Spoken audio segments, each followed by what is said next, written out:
Thai Airways' fate to be decided on the 12th of May as global flight network aims for fourth quarter restart.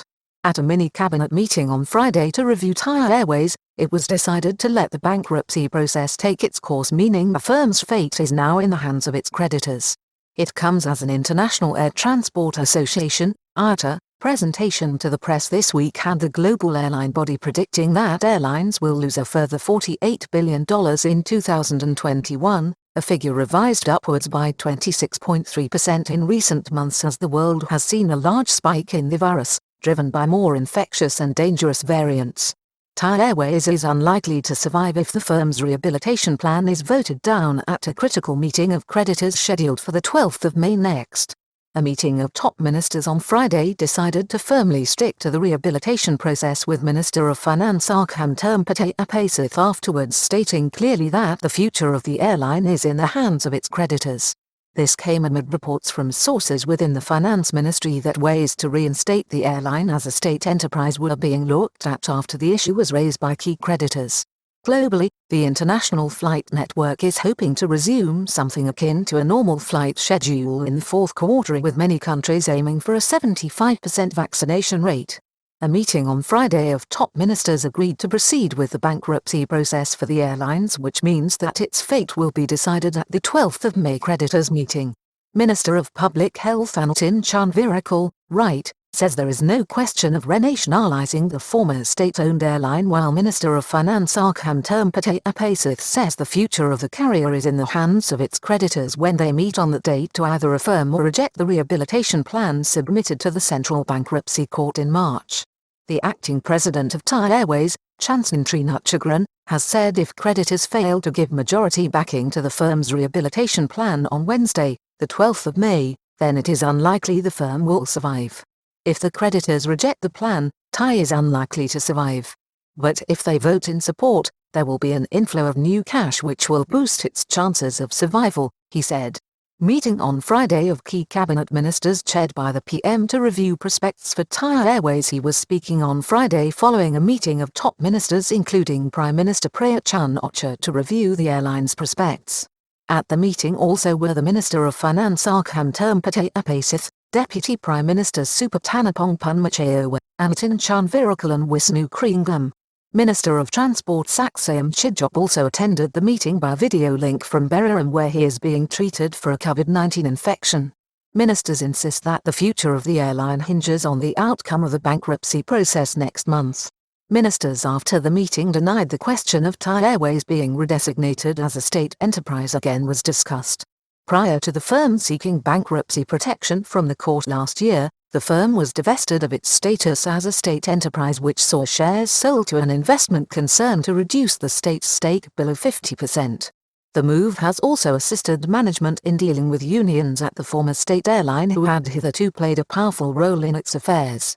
Staff levels being reduced by at least 33% after last year's set record-breaking loss of 120 billion baht. Under the plan submitted by the firm to the Central Bankruptcy Court in March, it was indicated that staff levels at the airline would be reduced from a level of 21,000 employees to 14,000 by the end of the year. Many of those working for the airline have been on reduced pay since the move to rehabilitate the loss-making carrier got off the ground last year. In February, the airline made history on the Stock Exchange of Thailand, SET, when it posted the largest corporate loss in the market's history, showing it had lost a whopping 120 billion baht in 2020. Rehabilitation plan calls for a 3-year debt moratorium and concessions on aircraft lease agreements. The rehabilitation plan submitted to the court in March was not a demanding one. It did not impose haircuts on creditors but instead requested a 3-year moratorium on debt repayments as well as a new lease agreement with key creditors linking payment to aircraft that are used on flights. Thai Airways still requires borrowed time and money as firm submits survival plan to the bankruptcy court. The plan also foresees a scaled down and more homogeneous fleet of aircraft to allow for optimal repairs and maintenance costs. Combined debts of 410 billion baht. This is also expected to translate into the firm's revised flight schedule. In any event, it is being reported that the former state airline, even if it survives the process, will not be resuming a full international flight schedule until at least the fourth quarter of this year along with the global flight network. The airline revealed in March that it had combined debts of 410 billion baht owed to 13,000 creditors. No plans to renationalize Thai Airways, says Minister of Public Health Anutin after the key meeting. After Friday's meeting, Deputy Prime Minister and Minister of Public Health Anutin Chanvirakul was adamant that there are no firm plans to renationalize the airline and said the outcome of the meeting was that the rehabilitation plans should proceed. It remains to be seen whether Thai's creditors will endorse the plan, Mr. Anutin said. The Minister of Finance Arkham Termpatay Apasith was also clear that returning Thai Airways to its former status as a state enterprise was not discussed. He insisted the key decision in respect of the future of Thai Airways, at this point, must be made by its creditors on the 12th of May next.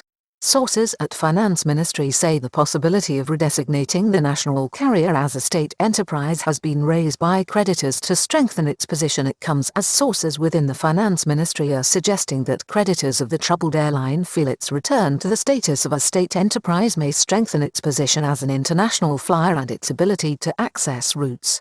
Officials are said to be studying this but have indicated that any decision here must bear in mind what is best for the state first and then the company. Sources have also made it known that there are a number of alternatives as well as different categories and forms of state enterprises. Nightmare for world aviation is continuing into 2021 with rising losses and spikes from Brazil to India. The future of the former state airline is coming at a particularly bleak time with Thailand in the throes of the third and biggest virus wave to date, while plans to return the international flight network this year have hit turbulence due to virus spikes driven by variants, particularly in Brazil and India. This crisis is longer and deeper than anyone could have expected, said the Director General of the International Air Transport Association, IATA, Willie Walsh this week. Mr. Walsh is the former CEO of IAG, which includes British Airways in its stable of airlines. $126 billion lost in 2020 and a projected $48 billion in 2021 as mutated variants drive further virus waves. He was speaking at the presentation of the World Airline Body on the crisis, which revealed the industry had lost $126 billion in 2020. Losses for 2021 had earlier in the year been projected at $38 billion, but this figure has been revised upwards to $48 billion in the light of recent developments. This has seen virulent outbreaks across Europe, India and Brazil, where a particularly dangerous variant led to flights from Brazil to France being suspended less than 2 weeks ago. Even vaccinated countries are cautious. Even countries with advanced vaccine programs that have reached or are close to attaining herd immunity are becoming cautious about resuming international travel. The United States, through the State Department, has warned its citizens against international travel and, as well as requiring COVID-19 tests from incoming passengers, is also prohibiting the entry of non-citizens from a growing list of countries including the UK, Europe, China, Iran and South Africa. In the UK, where a successful vaccination campaign has allowed the reopening of business, plans to restart international travel from mid-May are under review, with caution being expressed by the government due to the heightened threat worldwide. 50 airlines have signed up for the online vaccine passport system Travel Pass operated by IATA. The International Air Transport Association briefing included a presentation from Chief Economist Brian Pierce, who suggested a full range of international flights may be available in the fourth quarter of 2021. This was dependent on a 75% vaccination rate in the population of most destination countries. The World Airline Body also revealed that 50 airlines are currently trialing its Travel Pass app, which is effectively an online and practical vaccine passport system.